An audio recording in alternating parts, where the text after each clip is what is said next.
بسم اللہ الرحمن الرحیم۔ جب یہ سوال کیا جاتا ہے کہ کن کتابوں اور مصنفین نے سب سے زیادہ مجھے متاثر کیا، تو تاثر کے اعتبار سے کتابوں اور مصنفین کی ایک طویل فہرست ذہن میں آ جاتی ہے، جس کے بارے میں یہ فیصلہ کرنا مشکل ہو جاتا ہے کہ کس کو کس پر ترجیح دیں۔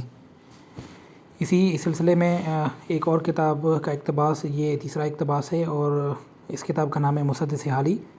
یہ کتاب کہا جاتا ہے کہ بر صغیر میں قرآن مجید کے بعد سب سے زیادہ پبلش ہونے والی اور بکنے والی کتاب ہے۔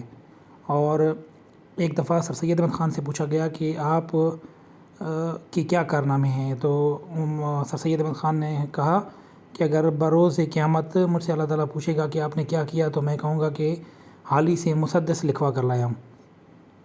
تو مسدس حالی جس طرح سے میری فیوریٹ بکس میں سے ہے، ان فیوریٹ کتابوں میں سے مسدس حالی کا سب سے فیوریٹ شعر میرا یہی ہے۔